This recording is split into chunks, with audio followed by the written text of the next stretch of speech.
السلام عليكم، شلونكم؟ اليوم راح نسوي مطبق سمك، والسمك اليوم اختاريته من نوع الكارب او الكاريبي.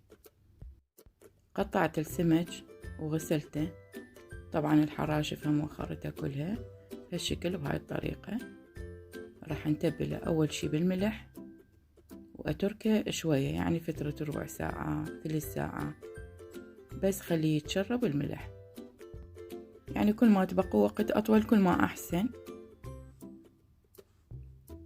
هاي البهارات اللي راح أتبل بيها السمك عبارة عن كاري وكركم وليمن دوزي أو ملح الليمون، بس هاي ال3 مواد. ورا ما أني ملحت السمك وتركته فترة، عاد أخلي التوابل فوقها، يعني أترك مسافة من الوقت بين ما أخلي التوابل وأخلي الملح، أكو مسافة من الوقت بيناتهم. تعرفون السمك يعني ما يمتص الملوحة بسرعة، فيحتاج لوقت. على مود نحصل على سمك طيب والتوابل مبينة بيه، ورا ما نتبلها راح نتركها فد نص ساعة أو أقل شي 3 ساعة على صفحة قبل ما نقليها. بهاي الأثناء راح أسوي الحشوة، عبارة عن شعرية. طبعا كمية الشعرية حسب كمية الرز أو العيش أو التمن اللي احنا نخليها. دائما يعني مثلا كل كوبين نخلي ربع كوب شعرية، فهاي المقادير دائما اسويها اني. هنا أنا احمس الشعرية الى ان تحصل اللون الذهبي، واحاول استفاد من الدهن الباقي من الشعرية. احمس بيه البصل مقطع الى شرائح. هنا أنا استخدمت حباية بصل كبيرة، وحدة كبيرة، وقطعتها إلى شرائح. نحمسها زين إلى أن تتكرمل أو تحصل على اللون الذهبي. نطبق السمك من الأكلات اللي مشهورين بها أهلنا بالجنوب، وهما ما يستخدمون الكارب، يستخدمون السمتي أو الزبيدي، بس أنا اليوم سويتها بالكارب. هنا خليت فلفل حار 2، وهذا طبعا حسب الرغبة، اللي يعجبه يخلي واللي ما يعجبه لا يخليه. حمسته ويا البصل، ضروري يذبل البصل. ورا ما يذبل عاد نخلي البهارات، عبارة عن ليمو بصرة مطحونة 2 ملعقتين، وسماق ملعقة واحدة، وفلفل أسود وهيل وكاري. هاي البهارات اللي استخدمتها للحشو. طبعا يشوفون الكمية كبيرة بالنسبة للحشو، لأن هاي بعدين يعني راح تتجانس ويا التمن أو الرز أو العيش. هنا أنا ورا ما حمست البصل عاد أخليه فوق الشعرية، نطيج فد حمسة خفيفة على نار هادية،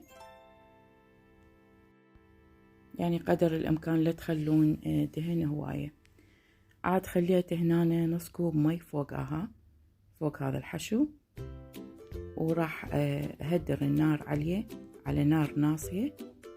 ملح طبعا خليت شويونة، ونهدر على نار ناصية ونقبغه طبعا إلى أن يستوي. هسه راح أسوي التمن مثل البزل، التمن أو العيش أو الرز.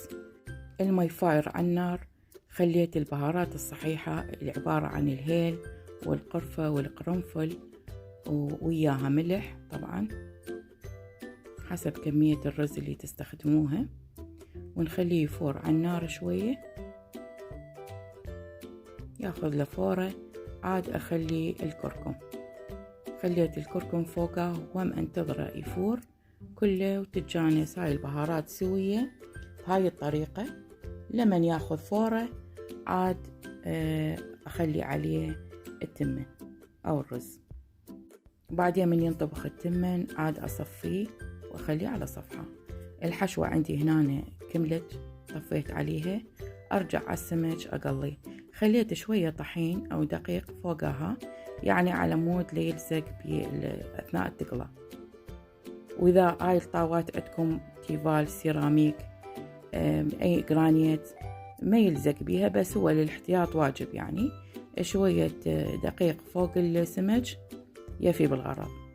ومثل ما قلت لكم ممكن تستخدمون أي نوع من السمك، يعني هو المطبق السمك ما مختص بنوعية واحدة من السمك، عادي كل واحد والمتوفر عنده أو اللي عجبه نوعية سمك معينة ممكن يقليها ويسويها ويا المطبق. إذا عجبكم الفيديو أتمنى أنه تخلون لايك على مود نقدر نستمر بتقديم الوصفات، وشير وسبسكرايب، وأكون ممنونة من عندكم.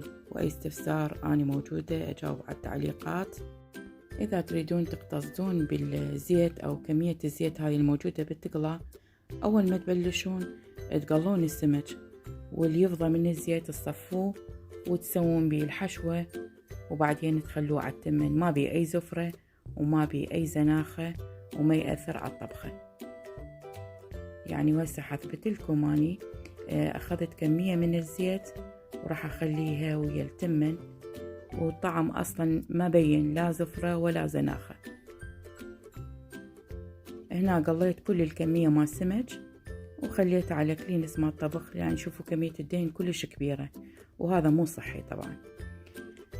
عادي هنا أجيب جدر والتمن المصفى اللي سويته تمن البزل خليته طبقة أولى، راح أسوي على شكل طبقات، خلي التمن طبقة أولى وبعدين حشو وبعدين سمك وهالشكل. هاي الطريقة، هاي الحشو هم خليته فوقه. حاولت قدر الإمكان إنه ما أخلي كمية من الزيت كبيرة. الواحد ضروري ينتبه على أكله، ما يخلي كمية هواية من الزيت. وأكو هاي نظرية بين الناس إنه الأكل كل ما يكون دهين كل ما يكون أطيب. ما أتصور هاي ناجحة. نقدر نسوي أكل بدون ما نخلي زيت أو دهن هواية كمية كبيرة. واحد ضروري إنه يحافظ على صحته. فهاي مثل ما تشوفون خليتها على شكل طبقات، أول شي التمن، بعدين الحشو، بعدين السمك، بعدين أرجع أخلي تمن وحشو وسمك وهالشكل إلى أنا أخلص الكمية كلها. وممكن تسووا بالتمن الأبيض، أنا سويته بالتمن الأصفر، يعني هي حرية شخصية كل واحد واللي يعجبه يسوي بتمن أبيض، تمن أحمر، تمن أصفر، فهو حسب الرغبة. هنا خليت عليه مي نص كوب لأن أصلا هو التمن والسمك مستوي، خليت نص كوب. شوفوا هنا أنا خليت 3 ملاعق أكل من زيت التقلى مال السمك، خليته فوقه، خليته هواية 3 ملاعق ويا المي. عاد أرجع أهدره على الطباخ على نار ناصية إلى أن يستوي كله، على مود هاي الصلصة والمكونات كلها تشارب بيناتها. وهنا أنا مطبقنا خلاص وصبيناه بماعون، وهذا كان شكله النهائي. وهذا راس السمكة احنا ما ناكله، بس هيك خليته كديكور. وسهمكم العافية. باي باي.